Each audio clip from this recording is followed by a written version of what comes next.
नमस्कार दोस्तों, आप सभी का एक बार फिर से स्वागत है हमारे चैनल दुर्गा भक्ति मार्ग में। आज मैं आप सभी को सुनाऊंगी माघ माह कथा अध्याय 5।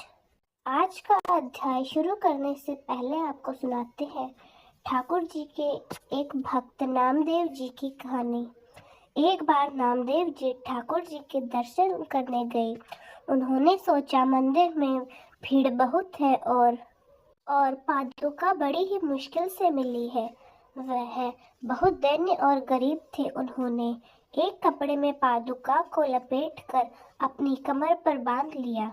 ऐसा होता है भगवान का निराला भक्त।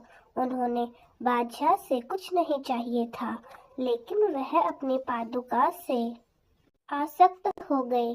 कहाँ तो नामदेव जी ने बादशाह से मिलने वाले सोने के पलंग को पानी में फेंक दिया और कहाँ वह अपनी साधारण सी पादुका को किसी भी कीमत पर खोना नहीं चाहते थे। वह इन्हें अपनी प्रेत इतनी कीमत थी उनके लिए कि उन्होंने उस पादुका को लपेटकर अपनी कमर से बांध लिया। सोने की पलंग की कहानी क्या है, यह आपको आने वाली कथा में जानने को मिलेगा। तो जो भगवान के भक्त होते हैं उन्हें बादशाह से कुछ नहीं चाहिए होता, लेकिन वह अपनी पादुका में आसक्त हो गए। अब महापुरुषों की लीला तो केवल ठाकुर जी ही जाने। नामदेव जी ठाकुर जी के सामने जाकर नाचने लगे। उनकी कमर में टंगी पादुका की गांठ खुल गई और पादुका जमीन पर गिर गई। यह देखकर ठाकुर जी के पुजारियों ने उन्हें बाहर जाने के लिए बोला, क्योंकि हिंदू धर्म के अनुसार किसी भी पवित्र जगह पर, खास तौर पर मंदिर के अंदर चप्पल या पादुकाएं ले जाने की अनुमति नहीं है। अब ठाकुर जी के सामने तो नामदेव जी केवल नाचने में मग्न थे, वह भक्ति में खोए हुए थे। जब पुजारियों ने उन्हें बाहर ले जाने के लिए कहा तो वे भाव में इतना खोए हुए थे कि उन्होंने किसी बात पर ध्यान नहीं दिया, उन्होंने सुना ही नहीं। इस पर पुजारियों ने उन्हें 5-7 थप्पड़ मारे और मंदिर से बाहर निकाल दिया और उन्होंने यह भी कह दिया, आज के बाद तुम यहाँ दर्शन करने मत आना। नामदेव जी ने ठाकुर जी से कहा, अब मैं तुम्हारे सामने बैठूंगा ही नहीं, मैं मंदिर के पीछे जाकर शांति से कीर्तन करूंगा। मंदिर के पीछे जाकर उन्होंने ठाकुर जी से कहा कि ठाकुर जी, आपने मुझे पिटवा दिया, इसका मुझे कोई गुस्सा या दुख नहीं है, पर आपने ऐसा क्यों किया कि मैं आगे से आपके दर्शन करने ही नहीं आ पाऊंगा। यह सोचकर वह अंदर से बहुत दुखी थे। उन्होंने फिर ठाकुर जी से कहा, ठाकुर जी, कहीं ऐसा मत करना कि अब मुझे मंदिर के पीछे से भी हटवा दो।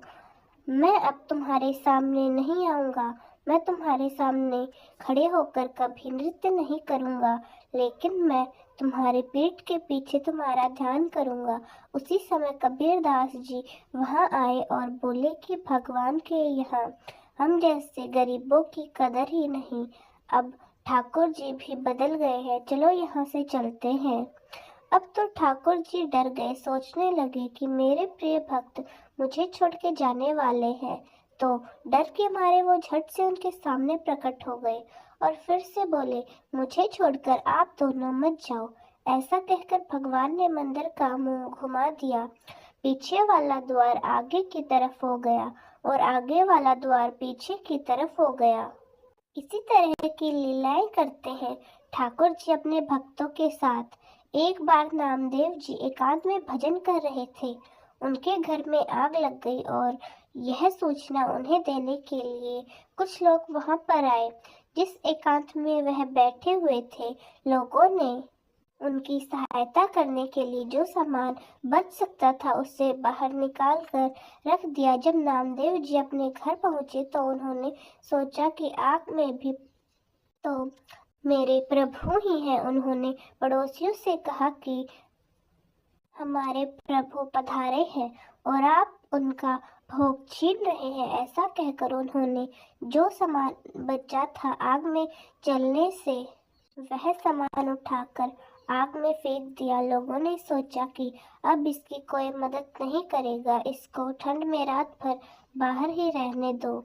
हमने इतने मुश्किल से आग में झुलसकर इसका सामान जलने से बचाया था, और यह ऐसे मूर्ख है कि इन्होंने तो आग में उस सारे सामान को दोबारा डाल दिया।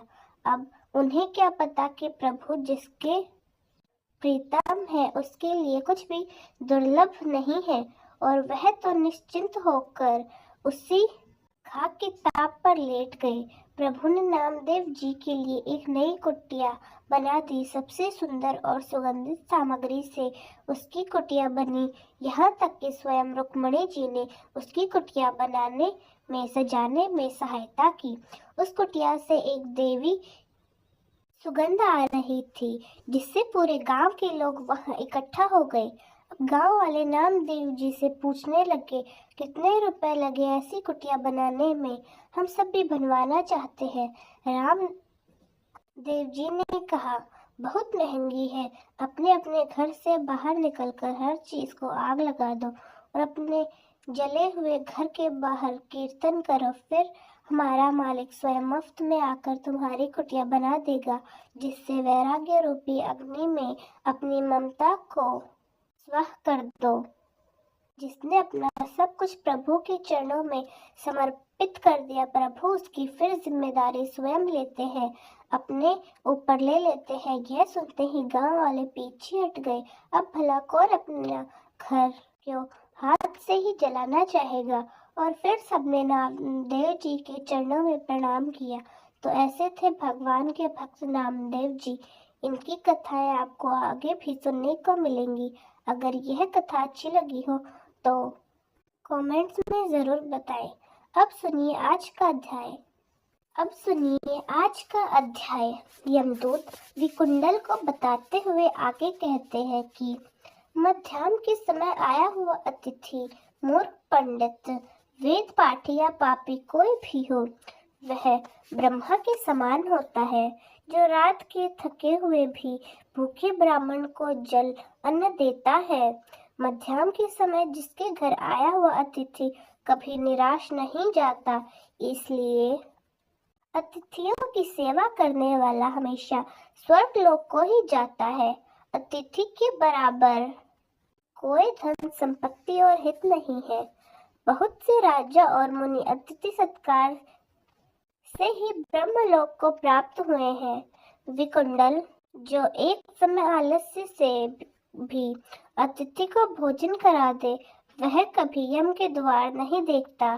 केसरी ध्वज से व्यवस्था देव ने कहा था कि जो कोई इस कर्म भूमि मृत्यु लोक से स्वर्ग में जाने की इच्छा रखता है, वह अन्न का दान करे।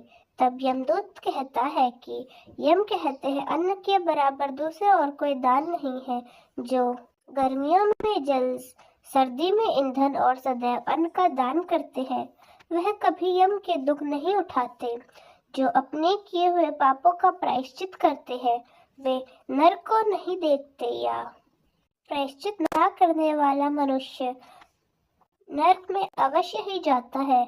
जो कर्म से, मन से और वचन से किए हुए पापों का प्रायश्चित करता है, वह देव और गंधर्व से सुशोभित स्वर्ग लोक की प्राप्ति करता है। जो नित्य ही व्रत तप तीर्थ करते हैं और जितेंद्रिय है, वह भयंकर यम को नहीं देखते, ना ही अकाल मृत्यु का शिकार होते हैं। नित्य धर्म करने वाले दूसरों का अन्न, भोजन और दान त्याग दे, नित्य स्नान करने से बड़े बड़े पापों का नाश होकर वह यम को नहीं देखते। बिना स्नान के पवित्रता कैसे हो सकती है? जो मनुष्य पर्व के समय चलते हुए जल में अर्थात बहते हुए जल में स्नान करते हैं, वह कभी बुरी योनि को प्राप्त नहीं करते और ना ही नरक में जाते।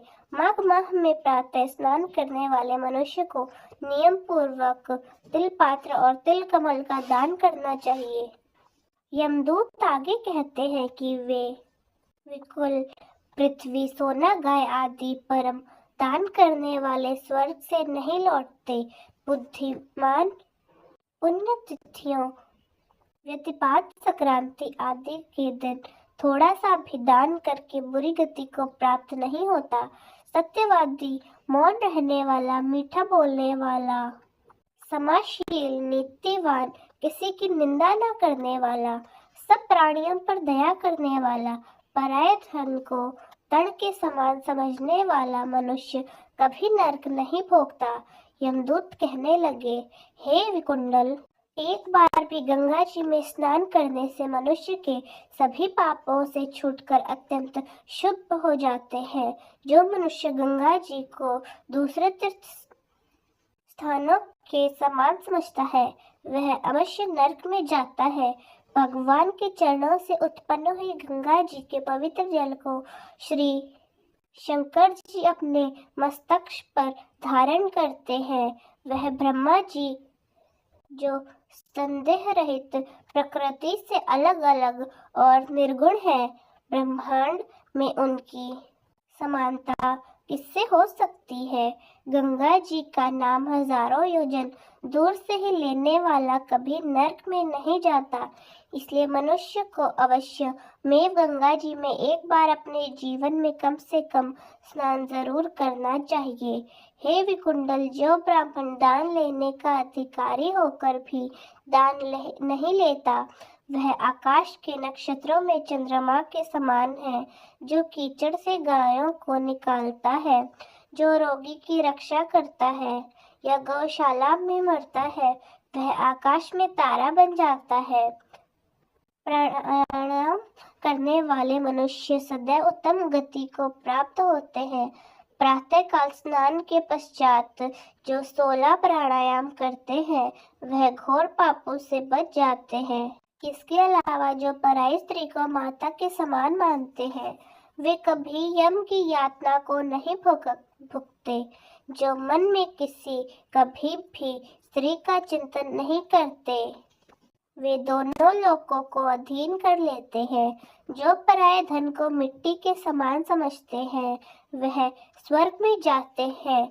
जिसने क्रोध को जीत लिया हो मानो स्वर्ग भी उसने जीत लिया। और जो अपने माता पिता की सेवा देवताओं के समान करता है वह कभी यम के द्वार नहीं देखता। जो अपने गुरु की सेवा करते हैं, उनका सम्मान करते हैं, वह निश्चित ही ब्रह्मलोक को प्राप्त होते हैं। शील की रक्षा करने वाले स्त्री धन्य है। शील भंग करने वाली स्त्री यमलोक जाती है। जो वेदों और शास्त्रों को पढ़ते हैं अथवा पुराण या संहिता पढ़ते हैं और सुनते हैं तथा जो स्मृति का व्याख्यान और धर्मशास्त्र समझते हैं या जो वेदांत में लीन रहते हैं वे पाप रहित होकर ब्रह्मलोक को प्राप्त होते हैं। जो अज्ञानी को वेद शास्त्र का ज्ञान देते हैं वे देवताओं से भी पूजित होते हैं। यमदूत ने कहा, है वैश्य श्रेष्ठ, यमराज ने हमको वही आज्ञा दे रखी है कि तुम किसी भी वैष्णव को मेरे पास मत लेकर आओ। हे वैश्य, पापी लोगों को इस संसार रूपी नरक को पार करने के लिए भगवान की भक्ति के सिवाय दूसरा और कोई उपाय नहीं करना पड़ता। भगवान की भक्ति न करने वाले मनुष्य को चंडाल के समान समझा जाना चाहिए। भगवान के भक्त अपनी माता पिता दोनों के कुलों को तार देते हैं और उनको नरक में रहने देते। और जो मनुष्य वैष्णव का भोजन करते हैं वे भी भगवान की कृपा से श्रेष्ठ गति को प्राप्त होते हैं। हे बुद्धिमान, को सदैव वैष्णव का अन्न खाना चाहिए। इससे बुद्धि पवित्र होकर मनुष्य पाप नहीं करता। गोविंदाय नमः इस मंत्र का जाप करता हुआ जो मनुष्य मृत्यु को प्राप्त होता है वह परम धाम को जाता है और इसमें कोई संदेह नहीं। जो भक्त ओम नमो भगवते वासुदेवाय नमः इस मंत्र का जाप या फिर ओम अष्टाक्षर मंत्र का जाप करता है उसके ब्रह्मा इत्यादि बड़े बड़े पाप का भी नाश हो जाता है। यमदूत कहने लगा कि हे वैष्णव, मनुष्य को सदा शालिग्राम जी की शिला में तथा वज्र या कीट अर्थात गोमती चक्र में भगवान वासुदेव की पूजा करनी चाहिए, क्योंकि सब पापों को नाश करने वाले, सब पुण्यों को देने वाले तथा मुक्ति प्रदान करने वाले भगवान श्री हरि का इसमें निवास होता है। जो मनुष्य शालिग्राम की शिला या हरि चक्र में पूजन करता है वह अनेक मंत्रों का फल प्राप्त कर लेता है। जो फल देवताओं को निर्गुण ब्रह्मा जी की उपासना से मिलता है, वही फल मनुष्य को भगवान शालिग्राम का पूजन करने से यमलोक नहीं देखना देता। भगवान को लक्ष्मी जी के पास अथवा वैकुंठ लोक में इतना आनंद नहीं आता जितना शालिग्राम की शिला यह चक्र में निवास करने पर आता है। स्वर्ण कमल युक्त करोड़ों शिवलिंग के पूजन से इतना फल नहीं मिलता जितना एक शालिग्राम की पूजा से मिलता है। भक्ति पूर्वक शालिग्राम की पूजा करने से विष्णु लोक में वास करके मनुष्य चक्रवर्ती होता है। काम क्रोध लोभ मोह अहंकार से युक्त होकर भी मनुष्य शालिग्राम का पूजन करने से वैकुंठ लोक में प्रवेश कर जाता है। जो सदा शालिग्राम का पूजन करते हैं वह प्रलय काल तक स्वर्ग में वास करते हैं। जो दीक्षा नियम और मंत्रों में चक्र में बलि देता है वह निश्चय करके विष्णु लोक को प्राप्त होता है। जो शालिग्राम के जल से अपने शरीर का अभिषेक करता है वह मानो संपूर्ण तीर्थों में स्नान कर लेता है। गंगा रेवा गोदावरी यमुना सबका जल शालिग्राम में ही वास करता है। जो मनुष्य शालिग्राम की शिला अपने पिता का श्राद्ध करते हैं उससे उसके पितर कई कल्प तक स्वर्ग में वास करते हैं। जो लोग नित्य प्रतिदिन शालिग्राम की शिव का जल पीते हैं उनके हजारों बार पंचद्रव्य पीने से भला क्या प्रयोजन। यदि शालिग्राम की सेवा और शालिग्राम की शिला का जल पिया जाए तो सहस्त्र तीर्थ करने से फिर क्या लाभ। जहाँ पर शालिग्राम है वह स्थान तो खुद ही तीर्थ के समान होता है। वहाँ पर किए गए संपूर्ण दान होम करोड़ों गुना फल को प्राप्त होते हैं। जो एक बूंद भी राम का जल पी लेते हैं वह माता के स्तनों का फिर शुद्ध दूध पान नहीं करता अर्थात फिर बार बार जीवन में मरण के बंधन में नहीं बनता। शालिग्राम शिला में जो कीड़े मकोड़े एक कोस के अंतर पर मर जाते हैं वह भी वैकुंठ को प्राप्त होते हैं। जो फल वन में तप करने से प्राप्त होता है वही फल भगवान को सदैव ध्यान करने से प्राप्त होता है। मोहवश अपने प्रकार से घोर पाप करने वाला मनुष्य भी भगवान को प्रणाम कर नरक में ही जाता। संसार में जितने तीर्थ और पुण्य स्थान है भगवान के केवल नाम मात्र से ही कारण से ही प्राप्त हो जाते हैं। यमदूत कहता है जो कोई प्रसंगवश भी एकादशी के व्रत को करता है वह दुखों को प्राप्त नहीं होता। माह की दोनों एकादशियों का व्रत भगवान पद्मनाथ के दिन है। जब तक मनुष्य इन दिनों में व्रत नहीं करता उसके शरीर में पाप लगातार बने रहते हैं। हजारों अश्वमेघ सैकड़ों वास्प एकादशी व्रत की 16वीं कला के बराबर भी नहीं है। एकादशी के दिन व्रत रखने से 11 इंद्रियों से किए गए सभी पापों का नाश हो जाता है।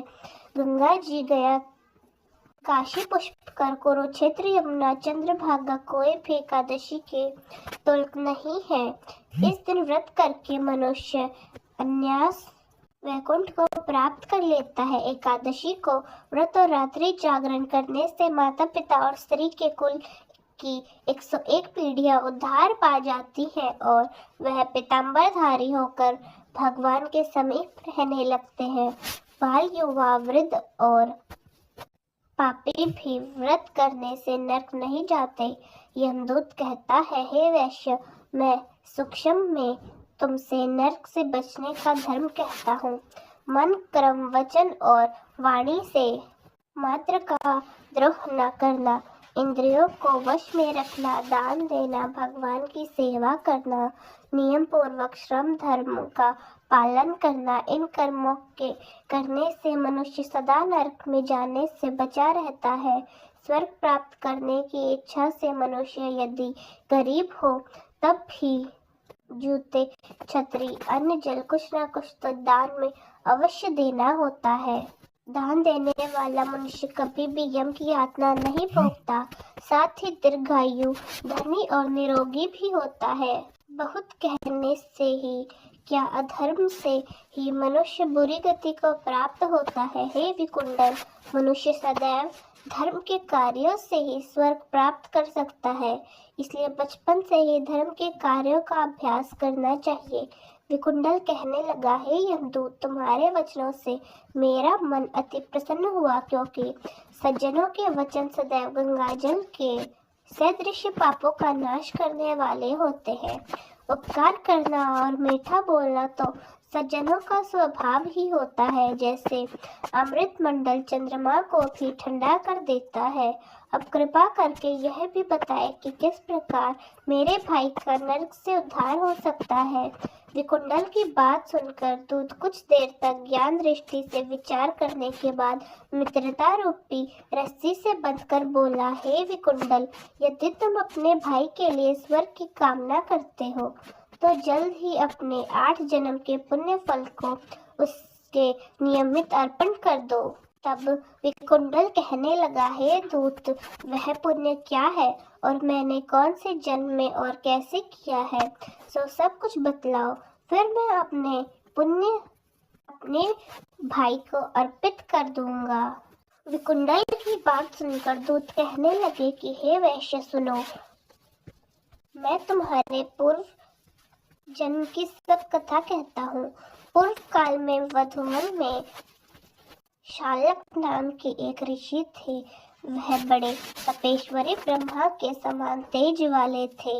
नवग्रह की तरह उनकी पत्नी रेवती के 9 पुत्र थे, जिनके नाम ध्रुव, शशि, बुध, तार, ज्योतिमान।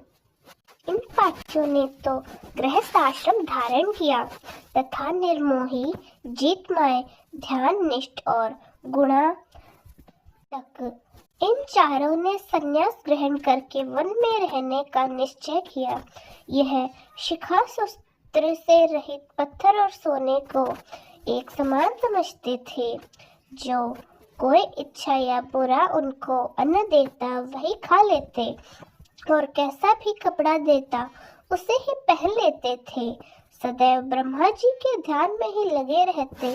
इन चारों ने व्रत, शीत, निद्रा और आहार सबको जीत लिया। बस चर अचर को विष्णु रूप समझते हुए मन धारण करके संसार में विचरण करते रहे। यह चारों महात्मा जब एक बार तुम्हारे घर आए तब तुमने मध्याह्न के समय इन भूखे प्यासे साधुओं को अपने घर के आंगन में देखा।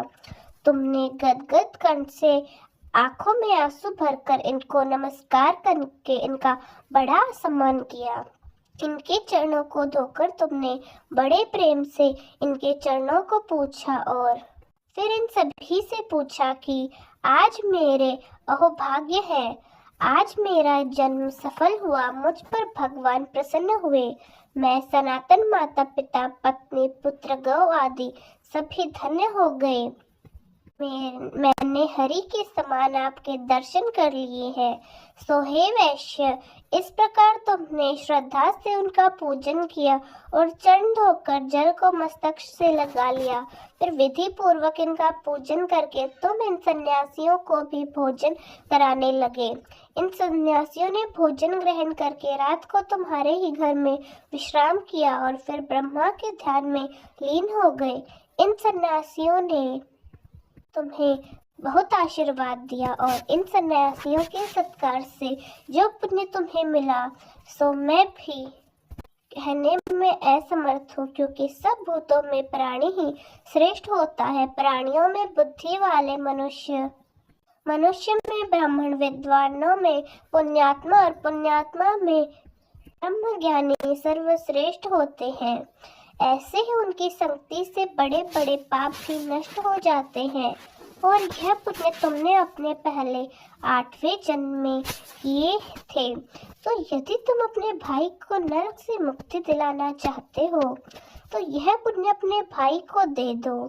सो दूध के ऐसे वाक्य सुनकर विकुंडल ने बड़े प्रसन्न मन से अपना पुण्य अपने भाई कुंडल को दे दिया और वह नरक से मुक्त हो गया। तब दोनों भाई देवताओं से पूजित किए गए। तब दूध भी अपने स्थान को वापस चला गया। इस प्रकार वैश्य के पुत्र विकुंडल ने अपना पुण्य अपने बड़े भाई को देकर उसे नरक की यातना से मुक्त करवा दिया। सो हे राजन, जो कोई इस इतिहास को पढ़ता या सुनता है वह 1000 गोदानों को फल को प्राप्त कर लेता है। कार्तिवर्जी कहने लगे कि हे विप्र श्रेष्ठ, किस प्रकार एक वैश्य माघ स्नान के पुण्यों से पापों से मुक्त होकर दूसरे के साथ स्वर्ग को गया, तो मुझसे कहिए। तब दत्तात्रेय जी कहने लगे कि जल स्वभाव से ही उज्जवल, निर्मल, शुद्ध और पापों को धोने वाला होता है। जल सभी प्राणियों का पोषण करने वाला होता है, ऐसा वेदों में कहा गया है। मकर के सूर्य माघ में गौ के पैर डूबने योग्य जल से भी स्नान कर लेने से मनुष्य को स्वर्ग की प्राप्ति हो जाती है। यदि सारा माघ स्नान करने में असमर्थ हो तो 2-3 दिन ही स्नान करने से पापों का नाश हो जाता है। जो व्यक्ति माघ माह में थोड़ा भी दान करे वह भी धनी और दीर्घायु होता है। यदि माघ में केवल 5 दिन पवित्र नदियों में स्नान कर ले तो व्यक्ति चंद्रमा के सदृश शोभात्मा को जाता है। इसलिए अपना और अपने परिवार का शुभ चाहने वालों को माघ में बाहर पवित्र नदियों में स्नान करना चाहिए। अब माघ में स्नान करने के नियमों को भी कहता हूँ, ध्यान पूर्वक सुनो। अधिक भोजन का उपयोग माघ माह में नहीं करना चाहिए। धरती पर बिस्तर बिछाकर सोना चाहिए। भगवान की त्रिकाल पूजा करनी चाहिए। ईंधन, वस्त्र, कंबल, जूते, कुमकुम, घी, तेल, कपास, रुई, वस्त्र और अन्न का दान करना चाहिए। दूसरे की अग्नि न तापे। ब्राह्मणों को भोजन कराए, उनको दक्षिणा दे तथा एकादशी के नियम से माघ स्नान का उद्यापन करे। भगवान से प्रार्थना करे कि हे देव, इस स्नान का मुझे यथोफल दीजिए। मौन रहकर मंत्र का उच्चारण करना चाहिए। फिर भगवान का ही मन ध्यान करना चाहिए। जो मनुष्य श्री गंगा जी में माघ माह में स्नान करते हैं वे 4000 युग तक स्वर्ग से धरती पर नहीं आते, अर्थात जीवन मरण के बंधन से मुक्त हो जाते हैं। जो कोई माघ माह में स्नान गंगा जी और यमुना जी में स्नान करता है वह प्रतिदिन 1000 कपिला गौ के दान का फल प्राप्त कर लेता है। दत्तात्रेय जी कहने लगे, हे राजन, प्रजापति ने पापों का नाश के लिए प्रयाग तीर्थ की रचना की। सफेद अर्थात गंगा जी और काली अर्थात यमुना जी के जल की धारा में स्नान का महात्म्य में भी अब भली प्रकार सुनो। जो भी व्यक्ति इस संगम में माघ माह में स्नान कर लेता है वह कभी गर्भ योनि में नहीं आता, अर्थात बार बार जीवन मरण से मुक्त हो जाता है। भगवान श्री हरि की दुर्गम माया माघ में तीर्थ पर सब नष्ट कर देती है। माघ माह में प्रयाग में स्नान करने से मनुष्य अच्छे भोगों को भोगकर ब्रह्मलोक को जाता है। माघ माह और मकर के सूर्य में जो प्रयागराज में स्नान करता है उसके पुण्य की गिनती तो चित्रगुप्त भी नहीं कर सकते। 100 वर्षों तक निराहार रहकर जो पुण्य प्राप्त होता है वही माघ माह में केवल 3 दिन तक प्रयाग में स्नान करने से मिल जाता है। जो फल 100 वर्षों तक योगाभ्यास से करने से नहीं मिलता, जैसे सर्प पुराने के चूली को छोड़कर नया रूप धारण करता है, वैसे ही माघ माह में प्रयागराज में स्नान करने से मनुष्य पापों को छोड़कर स्वर्ग की प्राप्ति कर जाता है। परंतु गंगा यमुना के संगम में स्नान करने से हजारों गुना फल प्राप्त होता है। अतः हे राजन, जिसको अमृत कहते हैं वह त्रिवेणी है। ब्रह्मा, शिव, रुद्र, आदित्य, मरुत, गंधर्व गण, लोकपाल, यक्ष, किन्नर, अणिमादि गुणों से सिद्धत्व तत्व ज्ञानी ब्राह्मण, पार्वती, लक्ष्मी, शनि, नैना, दत्ती, अदिति, संपूर्ण देव पत्नियां और नागों की स्त्रियां, घृताची, मेनका, उर्वशी, रंभा, लोत्मा, अप्सरा गण और सब पतर मनुष्य गण, कलयुग में गुप्त और सतयुग आदि में प्रत्यक्ष सब देवता माघ में स्नान करने के लिए आते हैं। इन दिनों माघ माह में प्रयाग में स्नान करने से जो पुण्य मिलता है उसका वर्णन तो एकमात्र प्रभु भी नहीं कर सकते। मनुष्य में तो कहने की शक्ति ही नहीं। हजारों अश्वमेध यज्ञ करने से भी फल प्राप्त नहीं होता। पूर्व समय में कंचन मालिनी ने इस स्थान का फल राक्षस को दिया था, जिससे वह पापी भी अपने पाप कर्मों से मुक्त हो गया और स्वर्गलोक को प्राप्त हो गया।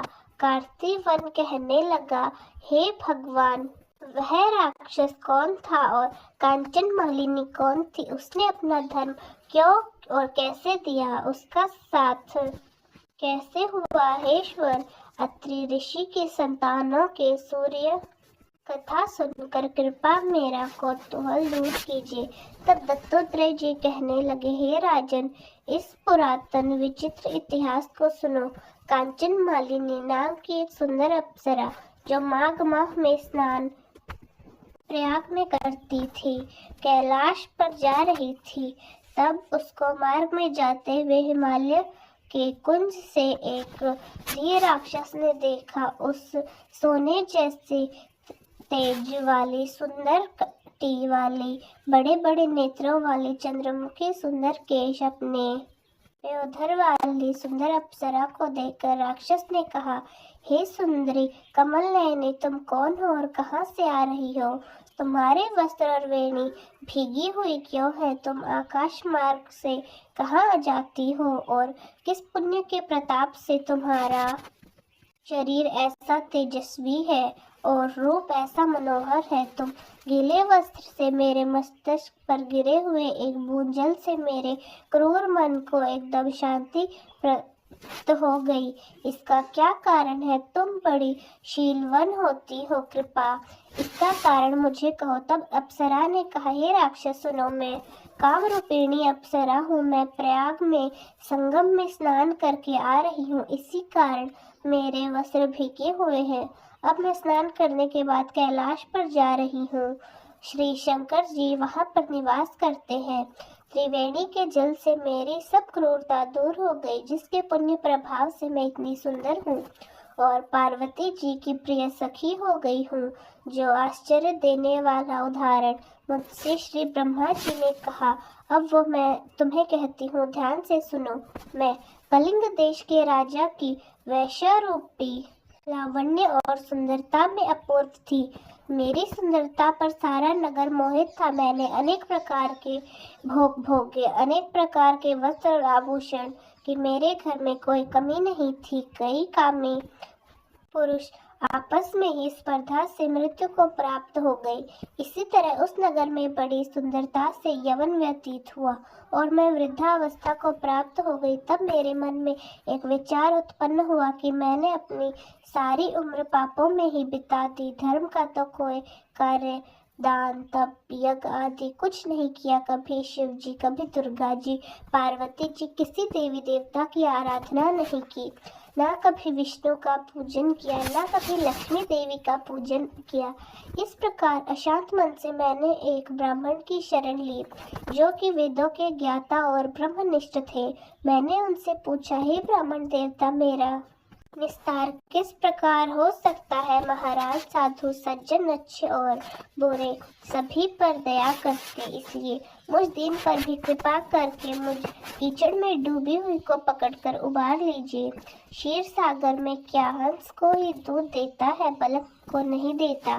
तब वह ब्राह्मण राजा का पुरोहित इन सब बातों को सुनकर मुझ पर दया करके कहने लगा कि तू ब्रह्मा के क्षेत्र अर्थात प्रयाग में जाकर माघ माह में त्रिवेणी संगम में स्नान कर, परंतु मन में अशुभ क्रिया का विचार कदापि मत करना। पापों को नाश करने के लिए महर्षियों ने दर्श स्नान से अधिक और कोई प्रायश्चित नहीं बतलाया। प्रयाग में स्नान करने से तू अवश्य पवित्र होकर स्वर्ग को जाएगी। हे भामिनी, पुराने समय में गौतम ऋषि की स्त्री को देखकर इंद्रदेव ने काम के वशीभूत होकर कपट वेश में उससे भोग किया था, इसलिए ऋषि द्वारा दिया गया श्राप उसका शरीर अत्यंत लज्जा युक्त होकर हजारों भागों वाले इंद्र नीचा मुंह करके अपने पाप कर्म की बुराई करने लगा। मेरु पर्वत के शिखर पर स्वच्छ जल वाले सरोवर पर एक स्वर्ण कमल से भरे हुए कोटन में घुस गया और अपने पाप को धिक्कारता हुआ कामदेव की बुराई करने लगा। यही सब पापों का मूल्य है। इसके ही वशीभूत होकर मनुष्य नरक में जाते हैं और अपने धर्म, कीर्ति, यश और धैर्य का नाश कर डालते हैं। इंद्र ऐसा सोच रहा था, सो इंद्र के बिना सारा देवलोक शोभाहीन हो गया था। तब देवता, गंधर्व, किन्नर, लोकपाल, इंद्राणी के सभी सहित बृहस्पति जी ने जाकर पूछा, हे महाराज इंद्रदेव, कि न रहने से स्वर्ग ऐसी शोभाहीन हो गया है जैसे सतपत्र के बिना श्रेष्ठ फूल, इसलिए स्वर्ग की शोभा के लिए ऐसी कोई क्रिया सोचिए। इस विषय में देर बिल्कुल नहीं करनी चाहिए। तब बृहस्पति जी कहने लगे, इंद्र के बिना सोचे विचारे जो कर्म किया है उसका फल वह भोग रहा है। वह कहाँ है, मैं सब कुछ जानता हूँ। फिर गुरुजी ने सबको साथ लेकर स्वर्ण कमलों से युक्त बड़े सरोवर में इंद्र को देखा, जिसका मुख मलिन और आंखें बंद थी। तब इंद्र ने बृहस्पति जी के चरणों को पकड़कर कहा, हे गुरुदेव, इस पाप से उद्धार करके मेरी रक्षा कीजिए।